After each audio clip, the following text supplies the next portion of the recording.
British na kopchin graba lam sing se asida British na makoi metai mas chalo namai do son do chang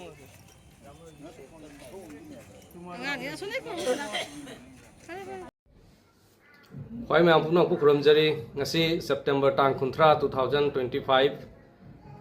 aikoi gi lamyan ba Jananeta Hijam Irabot Singha gi mapok kumon numit ni chamanga kunapan suba ado hoi boljur khun gi onadi boljur BDP amadi yaifulop NGO na sillang duna Kamesor High School boljur da program ma pangthok chakhre hairu program asida ayakpu Hijam Irabot Singha gi punchi wari matek ama pathokna bagi damak haibiragi committee gi maigai dagi ado Hijam Irabot Singha gi punchi wari pathokpagi khudong chaw pibigi damak sinlang niba singmusu aina thagachari aduga akoi mayam pumnamaksu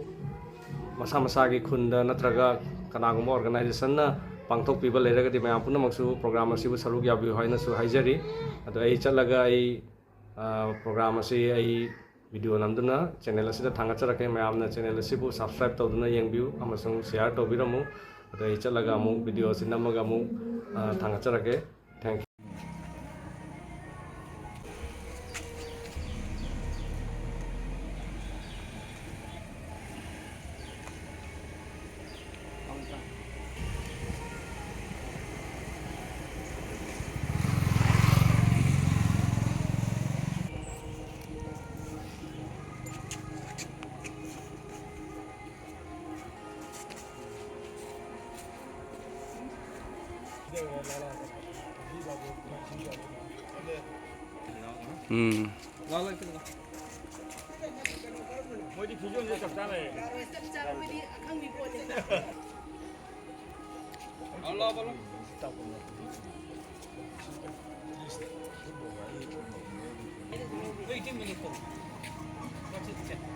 aman dulu di kereta korban. Milik aku dia. Itu sih itu.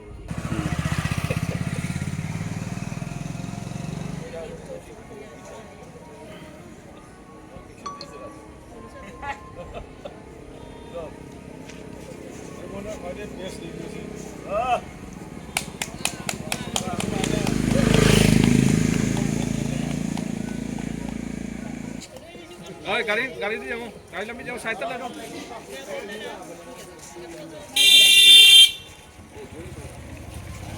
Lao deh, lao. Puja di sini tuh. Lao, lao. Kamu lo tahu kan? Kalau lao, kalau lao. Kalau lao, kamu lo tahu kan? Kamu lagi kerana kalau tu. Kalau tahu saya. Jalan.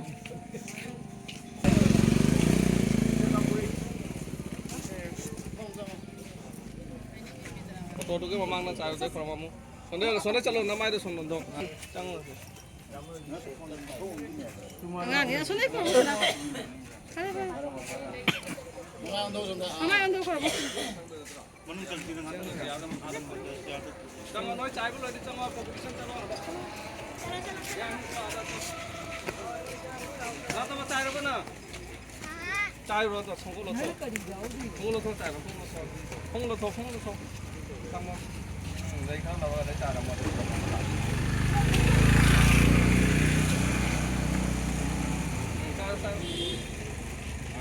nó thế gì mà ôn nó gì mà chị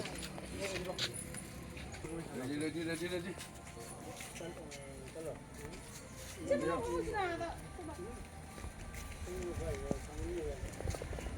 cái gì mà đang rau bây giờ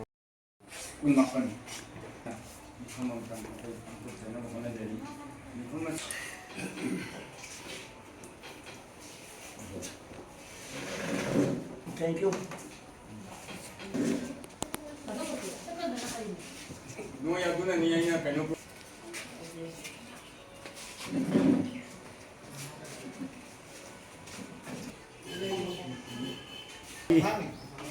Iya belum. Rumahnya tu kami masih jalan-jalan bahaya nasi kami. Masih aku tim ke desa saya tu punya kali masih pakai.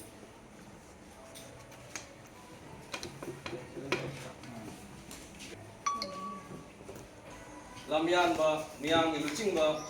Jananeta Hijam Irabot ki samanga kunmapan suba mapok kumon numit ki thorong mari lenana pangthok sariba koi ki boljur ꯚꯤꯗꯤꯄꯤ ꯑꯃꯗꯤ ꯌꯥꯏꯐꯂꯣꯞ NGOꯅ ꯁꯤꯟ ꯂꯥꯡꯗꯨꯅ ꯄꯥꯡꯊꯣꯛꯆꯔꯤꯕ ꯊꯧꯔꯝ ꯑꯁꯤꯒꯤ ꯃꯤꯐꯝ ꯃꯄꯨ ꯑꯣꯏꯕꯤꯔꯤꯕ chief guest ꯑꯃꯁꯨꯡ guest of ꯑꯣꯅꯔꯒꯤ ꯐꯝꯐꯝꯗ ꯂꯦꯡꯁꯤꯟꯕꯤꯔꯤꯕ ꯑꯃꯗꯤ ꯌꯦꯡꯕꯤꯔꯤꯕ ꯃꯌꯥꯝ ꯄꯨꯝꯅꯃꯛꯄꯨ ꯑꯩꯍꯥꯛꯅ ꯈꯨꯔꯨꯝꯖꯔꯤ꯫ ꯑꯍꯥꯟꯕꯗ ꯁꯛꯂꯕꯁꯨ ꯅꯩꯅꯔꯕꯁꯨ ꯍꯥꯏꯔꯕꯁꯨ ꯉꯥꯡꯂꯕꯁꯨ ꯏꯔꯕꯁꯨ ꯂꯣꯏꯕ ꯃꯍꯥꯛꯀꯤ ꯄꯨꯟꯁꯤꯗ ꯃꯇꯦꯛ ꯑꯃ ꯄꯥꯕꯒꯤꯗꯃꯛ ꯑꯩꯉꯣꯟꯗ 28 ꯁꯨꯕ ꯃꯄꯣꯛ ꯀꯨꯝꯑꯣꯟ ꯅꯨꯃꯤꯠꯅꯤ꯫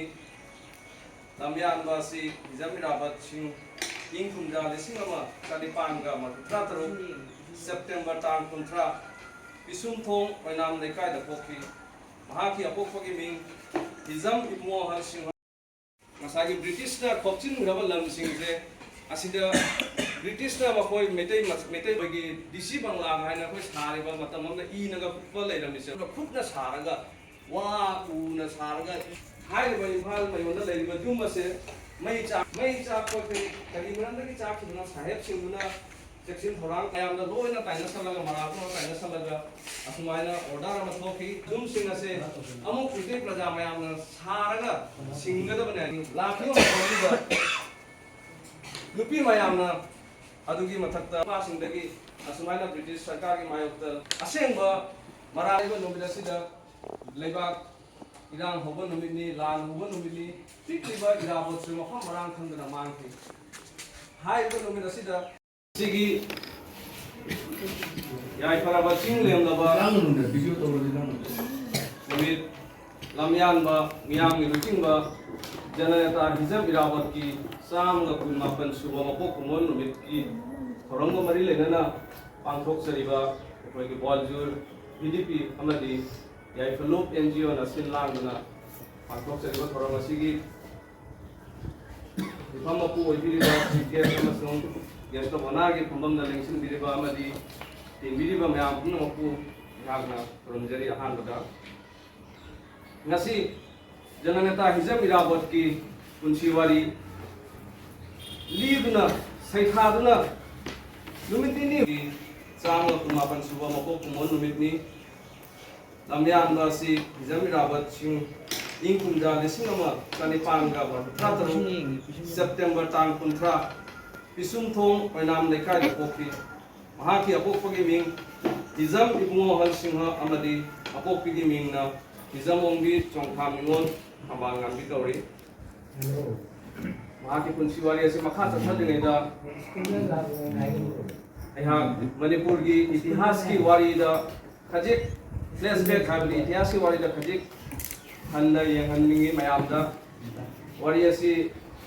ꯍꯤꯖꯝ ꯏꯔꯥꯕꯣꯠꯀꯤ ꯋꯥꯔꯤꯗꯤ ꯃꯌꯥꯝ ꯄꯨꯝꯅꯃꯛꯅꯁꯨ ꯈꯪꯕꯤꯔꯝꯒꯅꯤ, ꯑꯗꯣ ꯑꯩꯅ ꯄꯥꯡꯊꯣꯛꯆꯕ ꯑꯁꯤꯗ ꯍꯥꯏꯍꯧꯗꯕ ꯀꯌꯥ ꯌꯥꯎꯔꯒꯁꯨ ꯃꯌꯥꯝꯅ ꯄꯨꯛꯅꯤꯡꯗ ꯆꯤꯡꯁꯤꯟꯕꯤꯔꯦ ꯍꯥꯏꯔꯒ ꯑꯗꯨꯝ ꯋꯥꯔꯤꯁꯤꯗ ꯃꯄꯨꯡ ꯐꯥꯍꯟꯕꯤꯌꯨ꯫ ꯍꯥꯏꯕꯗꯤ ꯃꯩꯇꯩ ꯂꯩꯕꯥꯛꯀꯤ ꯅꯤꯡꯊꯧ ꯀꯣꯅꯨꯡ ꯅꯤꯡꯊꯧ ꯃꯆꯤꯟ ꯃꯅꯥꯎꯁꯤꯡ ꯑꯁꯦ ꯍꯦꯛ ꯅꯨꯡꯉꯥꯏꯅꯗꯕ ꯃꯇꯝꯗ ꯑꯩꯈꯣꯏꯅ ꯃꯩꯇꯩ ꯂꯩꯕꯥꯛꯀꯤ ꯅꯤꯡꯊꯧꯁꯤꯡꯅ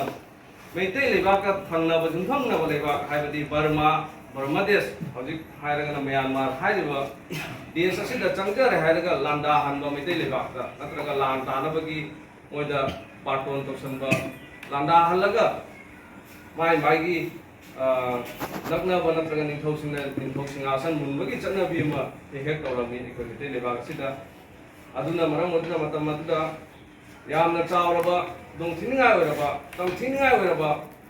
ꯃꯩꯇꯩ ꯂꯩꯕꯥꯛꯇ ꯅꯠꯇꯅ ꯊꯪꯅꯕ ꯑꯁꯥꯝ ꯂꯩꯕꯥꯛꯇꯁꯨ ꯌꯧꯔꯛꯈꯤꯕ ꯑꯗꯨꯒꯨꯝꯕ ꯕ꯭ꯔꯍꯃꯗꯦꯁꯀꯤ ꯑꯦꯇꯥꯛ ꯍꯥꯏꯕꯗꯤ ꯂꯥꯟꯗꯥꯕ ꯑꯗꯨꯅ ꯃꯔꯝ ꯑꯣꯏꯗꯨꯅ ꯑꯩꯈꯣই ꯃꯩꯇꯩ ꯂꯩꯕꯥꯛꯇ ꯅꯤꯡꯊꯧ ꯕꯤꯔꯁꯤꯡꯍꯒꯤ ꯃꯇꯝꯗ ꯆꯍꯤ 9 ꯈꯨꯟꯇꯥꯛꯄ ꯍꯥꯏꯗꯨꯅ ꯊꯣꯛꯈꯤꯕ ꯏꯪ ꯀꯨꯝꯖꯥ 1917 ꯆꯍꯤ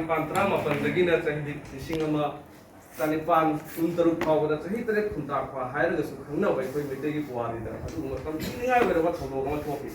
ꯑꯋꯥꯁꯤꯡꯅ ꯂꯥꯟꯗꯥꯔꯛꯄꯗꯒꯤ꯫ ꯑꯋꯥꯁꯤꯡꯁꯦ ꯑꯗꯨꯛꯀꯤ ꯃꯇꯤꯛ ꯁꯥꯊꯤ ꯍꯥꯏꯕꯗ ꯃꯤꯉꯣꯠ ꯃꯤꯅꯩ ꯃꯈꯣꯏꯅ ꯍꯥꯠꯄ ꯃꯤꯍꯥꯠꯁꯦ ꯌꯥꯝ ꯁꯥꯊꯤꯅ ꯊꯤꯕ ꯑꯗꯨꯅ ꯑꯋꯥꯁꯤꯡꯕꯨ ꯇꯥꯟꯊꯣꯛꯇꯨꯅ ꯑꯄꯨꯟꯕ ꯆꯍꯤ 1913 ꯑꯃꯨꯛ ꯑꯩꯈꯣꯏꯅ ꯕꯤꯔꯁꯤꯡꯍꯅ ꯍꯤꯖꯝ ꯏꯔꯥꯕꯣꯠ ꯄꯣꯛꯈꯤ꯫ ꯍꯤꯖꯝ ꯏꯔꯥꯕꯣꯠꯅ ꯄꯣꯛꯄ ꯃꯇꯝ ꯑꯁꯤꯁꯨ ꯀꯌꯥꯃꯨꯛ ꯁꯥꯊꯤꯅ ꯋꯥꯏ ꯍꯥꯏꯕꯗ ꯕ꯭ꯔꯤꯇꯤꯁꯅ ꯈꯨꯗꯨꯝ ꯆꯜꯂꯕꯅꯤꯅ ꯕ꯭ꯔꯤꯇꯤꯁꯅ ꯃꯅꯤꯄꯨꯔꯒꯤ ꯏꯝꯐꯥꯜꯒꯤ ꯃꯌꯣꯜ ꯑꯣꯏꯕ ꯑꯔꯨꯕ ꯑꯐꯕ ꯃꯐꯝꯁꯤꯡꯁꯦ ꯃꯣꯏꯅ ꯂꯩꯔꯤꯕ ꯃꯤꯌꯥꯝ ꯃꯤꯆꯝ प्रजासिंꯁꯤꯕꯨ ꯇꯪꯈꯥꯏꯔꯦ ꯍꯥꯏꯔꯒ ꯃꯈꯣꯏꯅ ꯁꯔꯀꯥꯔꯒꯤ ꯂꯝ ꯑꯣꯏꯅ ꯔꯤꯖꯥꯔꯚ ꯑꯣꯏꯅ ꯀꯟꯁꯤꯟꯕꯒꯤ ꯑꯀꯟꯕ ꯊꯧꯑꯣꯡ ꯑꯃ ꯆꯠꯊꯈꯤ꯫ ꯍꯥꯏꯔꯤꯕ ꯊꯧꯑꯣꯡ ꯑꯁꯤꯒꯤ ꯃꯇꯨꯡ ꯏꯟꯕ ꯑꯩꯈꯣꯏꯒꯤ ꯍꯤꯖꯝ ꯂꯩꯀꯥꯏ ꯍꯤꯖꯝ ꯏꯔꯥꯕꯣꯠ ꯍꯥꯏꯔꯤꯕ ꯍꯤꯖꯝ ꯂꯩꯀꯥꯏ ꯑꯁꯤꯁꯨ ꯕ꯭ꯔꯤꯇꯤꯁꯅ ꯇꯥꯟꯊꯣꯛꯄꯗ ꯌꯥꯎꯈ꯭ꯔꯦ ꯃꯈꯣꯏ ꯃꯐꯝꯁꯤꯗꯤ ꯑꯗꯨꯅ ꯃꯈꯣꯏ ꯂꯩꯐꯝ ꯆꯥꯐꯝ ꯈꯪꯗꯅ ꯍꯤꯖꯝ ꯏꯔꯥꯕꯣꯠꯀꯤ ꯃꯃꯥ ꯃꯄꯥ ꯍꯥꯏꯕꯗꯤ ꯑꯄꯣꯛꯄ ꯑꯄꯣꯛꯄꯤ ꯏꯕꯨꯡꯑꯣꯍꯜ ꯍꯤꯖꯝ ꯏꯕꯨꯡꯑꯣꯍꯜ ꯑꯃꯗꯤ ꯍꯤꯖꯝꯑꯣꯡꯕꯤ ꯆꯣꯡꯊꯥꯝ ꯅꯤꯉꯣꯜ ꯈꯝꯕꯥꯡꯉꯥꯟꯕꯤ ꯃꯈꯣꯏ ꯂꯩꯐꯝ ꯆꯥꯐꯝ ꯈꯪꯗꯅ ꯏꯕꯨꯡꯑꯣꯍꯜꯒꯤ ꯑꯄꯣꯛꯄꯒꯤ ꯃꯅꯥꯎꯅꯨꯄꯥ ꯍꯥꯏꯕꯗꯤ ꯃꯇꯣꯟ ꯃꯈꯨꯔꯥ ꯍꯥꯏꯕ ꯇꯥꯔꯦ ꯃꯗꯨꯒꯤ ꯃꯌꯨꯝꯗ ꯁꯩꯗꯥꯡꯗꯨꯅ ꯈꯔꯅꯤ ꯂꯩꯈꯤ ꯑꯗꯨꯅ ꯂꯩꯐꯝ ꯑꯗꯨꯅ ꯃꯍꯥꯛꯅ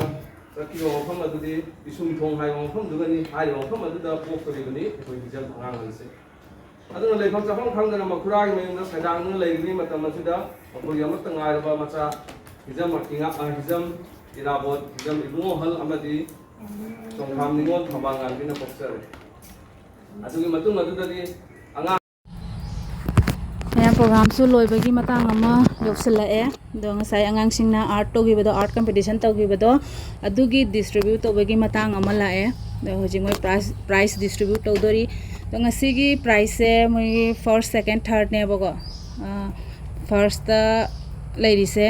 ꯇ꯭ꯔꯣꯐꯤꯒ ꯑꯗꯨ ꯂꯨꯄꯥ 500 ꯑꯃꯒ ꯁꯦꯀꯦꯟꯗꯅ ꯇ꯭ꯔꯣꯐꯤꯒ ꯂꯨꯄꯥ 300 ꯊꯥꯔꯠꯇꯅ ꯇ꯭ꯔꯣꯐꯤꯒ ꯂꯨꯄꯥ 200ꯒꯅꯦꯕꯀꯣ ꯑꯗꯣ ꯍꯧꯖꯤꯛ ngasi competition gi winner third prize se shibam ko wi ko ni pa macha se akhoi manaki ni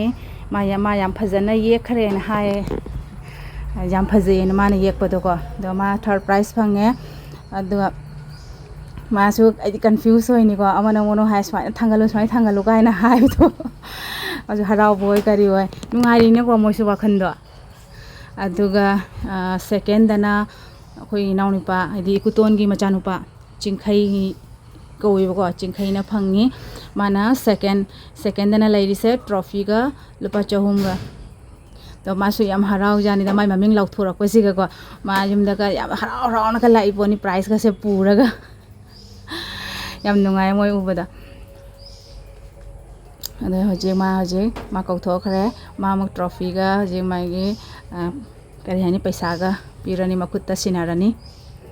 अदुगा third first फंगिसिना नाउरो हिनबी कौरी को सिना मोय मपागी आइदे खोय मपागी ममानबेगी मचानुपीनेबा अदो सेकेंड का थर्ड का निपा मचा सिगेगी अंगांग फर्स्ट प्राइज पेमेंट बी मचा से सिना अंगांग नेबको माना फर्स्ट प्राइज फंगरे याम नुंगाई जानिदा आइदि अंगांग सिंगना स्माइ तौना आइदि प्राइज का लौ खोना तौरिसे याम नुंसी जानी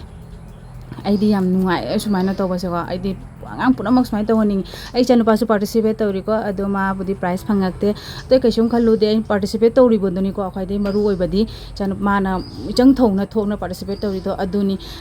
होनाबदि लेप यादे होना हनगनी नेक्स्ट टाइम दा फंगनबा आइदि बेटर तौनबा तौहनगनी दमाइ तौना मथंग प्राइज से पीरी अदो मोय अंगांग सिंगसुने करि हाइनि याम इंटरेस्ट जाउना हाइदि